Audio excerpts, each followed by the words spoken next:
2014 में जब उन्होंने पहला यहाँ पर योग दिवस किया था तब हम आए थे। आज 9वें योग दिवस में यहाँ पर आए हम। और 3 दिन पहले हमने मोदी जी के जो योग दिवस का प्रोग्राम था हमने कैलिफोर्निया में सेलिब्रेट किया। गोल्डन गेट ब्रिज पे हमने मोदी जी वेलकम का सेलिब्रेशन अलग से किया डे बिफोर यस्टरडे। और आज हम यहाँ पे हैं। अब मोदी जी के 3 दिन के प्रोग्राम में हम वो हर प्रोग्राम में हम इन्वॉल्व हैं, इंक्लूडिंग व्हाइट हाउस डिनर। तो we are too proud of our prime minister that he is here for second time in the history of his prime ministership.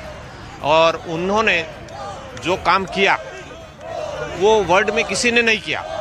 जब पेंडेमिक के टाइम में जो उन्होंने जो पूरे वर्ल्ड को मेडिसिन, जेनेरिक मेडिसिन पहुंचाई और पूरे वर्ल्ड में जो हमारा भारत का नाम किया, और उनकी वजह से हम लोग यहाँ पर पहले हमारा पासपोर्ट हर जगह चेक होता था, अब हमारा जहाँ पे भी हमारा इंडियन पासपोर्ट जहाँ पहुँचता है तो लोग है वो वेलकम करते हैं। So is a difference between there.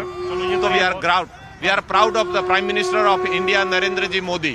चलो धन्यवाद सर। देखिए शंखनाद यहाँ चल रहा है भाई, शंखनाद तो यहाँ चल ही रहा है और भारत की बढ़ती ताकत की बात कर रहे हैं लोग। तो ये बड़े प्राउड मोमेंट की है भारतीय के लिए, हर गर्व की बात है हर भारतीय के लिए कि उनका योग अब दुनिया भर में पहुँच चुका है, दुनिया भर के देशों में पहुँच चुका है। और फिर देखिए यहाँ पर अब थोड़ी देर पहले यहाँ क्राउड थोड़ा कम दिख रहा था, लेकिन अब देखिए भीड़ बढ़नी शुरू हो गई है। और जैसे जैसे भीड़ बढ़ रही है और वैसे वैसे उतावलापन बढ़ रहा है लोगों का। और अमिताभ क्योंकि आधे घंटे से भी कम का वक्त बचा है और ऐसे में भीड़ और ज्यादा बढ़ेगी, क्योंकि ये सुपर पावर है इंडिया की, जो कि सॉफ्ट पावर थी कभी, लेकिन अब सुपर पावर बनकर पूरे दुनिया भर में परिलक्षित हो रही है, इंडियन संस्कृति परिलक्षित हो रही है। लेकिन इस बीच हमारे दर्शकों को बता दें, यूएन मुख्यालय में न्यूज 18 इंडिया भारत का अकेला न्यूज चैनल है जिसकी टीम यूएन मुख्यालय के अंदर मौजूद है, जहां पीएम मोदी कुछ देर में योग कार्यक्रम में शामिल होने वाले हैं। लेकिन अमिताभ, एक बार फिर से आपका रुख करेंगे, ठीक 9 साल पहले की बात करेंगे जबकि इंटरनेशनल योगा डे को यूएन में मान्यता मिली थी, और ऐसे में ऐसा लगा था कि शायद ओआईसी की ओर से कोई रोड़ा अटकाया जा सकता है या फिर चाइना कोई रोड़ा अटका सकता है। लेकिन ओआईसी के 56 देशों में 48 देश ऐसे थे जिन्होंने खुशी खुशी मान्यता दे दी, यहां तक कि वोटिंग तक नहीं करानी पड़ी। तभी से कहीं ना कहीं भारत विश्व गुरु बनने की एक बार फिर से राह पर अग्रसर हो चुका था। बिल्कुल, मैं उसके बारे में बड़ी इंटरेस्टिंग कहानी बताता हूँ जो यहाँ अगर मुझे संयुक्त राष्ट्र में पता चली है। जब ये योगा डे का प्रपोजल आया तो कई लोगों ने इसका विरोध भी किया था, और मिडिल ईस्ट के भी देश थे उसमें, मुस्लिम देश भी थे, अफ्रीकन देश भी थे। लेकिन इसको भारतीय राजनयिकों ने, जब भारत में उच्च स्तर पर चर्चा हुई, तो इसको योगा दिवस के रूप में नहीं, इसको हेल्थ को लेकर, स्वास्थ्य को लेकर पूरी दुनिया के देश चिंतित रहते थे। इसलिए स्वास्थ्य के नाम पर, हेल्थ फॉर ऑल के नाम पर योगा के नाम को यहाँ सेल किया गया, और जिसको यूनाइटेड नेशन के तब के सेक्रेटरी जनरल ने, बान की मून ने उसको माना था। तो शुरुआत ऐसे हुई कि इसको हेल्थ फॉर ऑल के नाम से योगा के नाम को लेकर कन्विंस किया गया। और जैसे ही लोग कन्विंस हुए उस समय यूरोपियन यूनियन के देशों ने, मैं दूसरी बात बता रहा हूँ, ये कई चीज़ें जो यहाँ यूनाइटेड नेशन में पता चली, यूरोपियन यूनियन के देशों ने इसको कहा कि अब इसको हम लोग नहीं कर सकते, क्योंकि फिर से अलग से फंड देने के लिए किसी देश के पास ताकत नहीं है, क्योंकि उसमें ज़्यादा पैसे लगेंगे। तो इसमें भारतीयों ने सुझाव दिया था, भारतीय राजनयिकों ने, कि इसमें वॉलंटरी कंट्रीब्यूशन कर दिया जाए, जिस देश को मन हो वो वॉलंटरी कंट्रीब्यूशन करे। तो इसके बाद यूरोपियन यूनियन भी मान गया। तो अब कम से कम 180 से ज़्यादा देश मेरे ख्याल से इस पूरे के पूरे मेंबर हैं, और पूरे इस योगा के जो प्रस्ताव हुआ था उसमें मेंबर हैं। और दूसरी जो सबसे बड़ी बात है, 193 देशों को यहाँ से न्योता गया है। तो 193 देशों को न्योता गया है, तो मुझे लगता है सबके राजनयिक जो यहाँ पे डिप्लोमेट्स यहाँ पर हैं वो यहाँ पर मौजूद ज़रूर होंगे।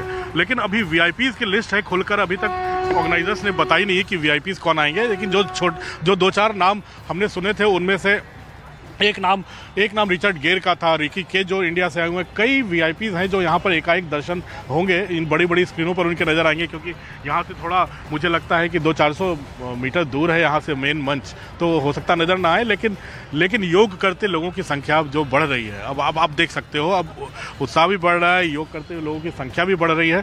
तो ये योगा एक प्राउड मोमेंट, अब ये हम लोग कह सकते हैं एक प्राउड मोमेंट है हर भारतीय के लिए कि प्रधानमंत्री यहाँ मौजूद हैं, और प्रधानमंत्री जिन्होंने कॉल दिया था योग को अंतर्राष्ट्रीय योग दिवस मनाने का, वो भी 21 जून को, ये बहुत बड़ी बात है। ये साल का बीच का दिन होता है जब दिन सबसे बड़ा होता है, इसके बाद दिन छोटे होने शुरू हो जाते हैं, और अब तक गर्मी का दिन, मौसम में दिन बड़े रहते हैं, तो ये मौसम के हिसाब से भी फिट दिन हुआ करता था। तो ये बड़े सांकेतिक रूप से इसको चुना गया है।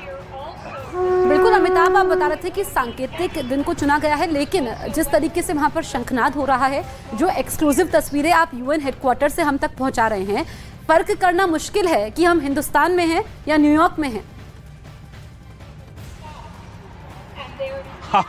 नहीं, देखिए हम लोग न्यूयॉर्क में ही हैं, लेकिन यहाँ भारतीय समुदाय बहुत बहुत स्ट्रांग हो चुका है। अब से थोड़ी देर पहले जिन शख्सियत से हम बात कर रहे थे, जो यहाँ 40 साल से रह रहे हैं, वो बुजुर्ग, और 2014 से इस पूरे के पूरे सिस्टम से जुड़े हुए हैं। तो ये 2014 से जुड़े हुए हैं। उन्होंने ये भी बताया कि कैसे अब नीले पासपोर्ट का, भारतीय पासपोर्ट का मान बढ़ा है। पहले लोग भाव इज्जत नहीं देते थे, लेकिन अब भारतीय पासपोर्ट को बहुत इज्जत मिलती है एयरपोर्ट्स पे भी और जहाँ जाते हैं वहाँ पर। तो ये सिर्फ और सिर्फ योग दिवस की बात नहीं, योगा दुनिया को जोड़ रहा है, योग दुनिया के देशों को जोड़ रहा है। तो ये भारतीय प्राचीन संस्कृति और परंपरा का हिस्सा है योग। उसने जोड़ा है, स्वास्थ्य के नाम पर जोड़ा है, और मानसिक शांति के लिए जोड़ा है। तमाम जो बीमारियाँ आजकल की जो जिसे हम लोग कहते हैं डायबिटीज से लेकर सुख रोग, जिसे बड़े कहते हैं कि ये सब बीमारियां हो रही हैं, इन सब बीमारियों से, डायबिटीज से लेकर ब्लड प्रेशर, सबको दूर करने का एकमात्र जरिया योग है, प्राणायाम है। वो उसको प्रैक्टिस करने वाले लोग अपने अपने फॉर्म में दुनिया भर के हर देश में हैं। तो ये उपलब्धि है भारत की 21 जून को योगा दिवस मनवाना। और भारत की दूसरी उपलब्धि है प्रधानमंत्री मोदी की कि अब भारत को एक भारतीय खुद यहाँ भाग लेकर पूरे भारतीय समुदाय को एक गर्व से भर रहे हैं वो। इसलिए लोगों का जोश देखते बनता है, यहाँ पर आते हुए लोगों का जोश देखते बनता है, इसमें भाग लेते हुए लोगों का जोश देखते बनता है, प्रधानमंत्री की तारीफ करते हुए लोगों का जोश देखते ही बनता है कि वो इस बात पर खुश हैं कि प्रधानमंत्री के साथ यहाँ पर योग करेंगे। तो और ये सिर्फ और सिर्फ भारतीय समुदाय नहीं, मैंने आपको पहले भी दिखाया, वाइट्स हो, चाहे अफ्रीकन हो, चाहे संख्यक मुस्लिम कंट्रीज हो, अब किसी को अब गुरेज नहीं है योग दिवस में हिस्सा लेने में, क्योंकि अब भारत की बढ़ती ताकत और बढ़ी हुई ताकत को लोग पहचान गए हैं। दुनिया का सबसे मजबूत राज्य, सबसे महत्वपूर्ण अर्थव्यवस्था अमेरिका और दुनिया की 5वीं सबसे बड़ी अर्थव्यवस्था भारत, अगर इन दोनों के शासनाध्यक्ष यहाँ बैठ रहे हैं तो जाहिर तौर पर अब भारत के पड़ोसी देशों में जरूर मुश्किलें पैदा हो रही होंगी। बिल्कुल अमिताभ, और जिस तरीके से प्रधानमंत्री नरेंद्र मोदी की मौजूदगी है यूएन हेडक्वार्टर्स में, और पीएम मोदी ही थे जिन्होंने ये इस कॉन्सेप्ट को आगे बढ़ाने में मदद की और उसके बाद इंटरनेशनल लेवल पर मान्यता दिलाई, उनकी मौजूदगी वहां पर क्या मैसेज जाता है, किस तरह की सिग्निफिकेंस वर्ल्ड लेवल पर, इंटरनेशनल लेवल पर है? बिल्कुल, प्रधानमंत्री की एक्सेप्टेबिलिटी के बारे में अब कोई किसी को शक नहीं है, क्योंकि प्रधानमंत्री अब अगर एससीओ समिट हो, प्रधानमंत्री वहाँ जा रहे हैं, अगर ब्रिक्स समिट हो, प्रधानमंत्री मौजूद हैं, G20 हो, प्रधानमंत्री हैं, G7 में भी प्रधानमंत्री मोदी को न्योता मिल रहा है। अमेरिका हो, फ्रांस में अगर अगले 14 जुलाई को फ्रांस में रहेंगे, फ्रांस के स्वतंत्रता दिवस समारोह में वहाँ पर मौजूद रहेंगे। फॉल ऑफ बास्टील जिसको कहते हैं, बास्टील में मौजूद रहेंगे वो वहाँ पर। और फ्रांस के राष्ट्रपति ने न्योता दिया है व्यक्तिगत रूप से। अमेरिका में जो बिडेन और उनकी पत्नी जिल बिडेन ने स्टेट डिनर का न्योता दिया था। तो ये अब ये नहीं है कि भारत आने के लिए मौका ढूंढ रहा है, बल्कि प्रधानमंत्री मोदी को बुलाना लोग चाह रहे हैं, क्योंकि अब सिर्फ प्रधानमंत्री मोदी और की बात नहीं है, क्योंकि अब सब जानते हैं प्रधानमंत्री उस देश को सशक्त बना चुके हैं जहां दुनिया का सबसे बड़ा बाजार भी है, दुनिया की सबसे बड़ी आबादी भी है और दुनिया की सबसे बड़ा लोकतंत्र भी है, जहां पे कोई मुश्किलें नहीं आएंगी। अगर चीन दुनिया की ताकत बन रहा है, शी जिनपिंग वहां के शासक हैं, तो लेकिन शक जो अप्रहेंशन है दुनिया के बाकी देशों को चीन को लेकर कि वो दूसरे देशों की इकोनॉमी को तबाह करता है, शायद वो आशंकाएं हैं जो चीन को पूरी तरह से सपोर्ट करने से दुनिया की बड़ी ताकतों को भी रोकती हैं, चाहे यूरोपियन यूनियन हो, चाहे अमेरिका हो, चाहे दूसरे दुनिया के देश हों। तो ये बड़ी उपलब्धि है प्रधानमंत्री की मोदी की, कि भारत को एक ब्रांड की तरह दुनिया के सामने पेश कर दिया है। और अब योग दिवस अब उसका एक बहुत बड़ा एक उदाहरण है, एक बहुत बड़ा सबूत है कि अब भारत की ताकत कितनी बढ़ चुकी है। लोगों को देखिए, बुजुर्ग हैं, भारतीय मूल के ही नज़र आ रहे हैं अगर जूम इन करके देखें तो, लेकिन योग करने का उत्साह देखिए, वो आकर बैठ रहे हैं यहाँ पर।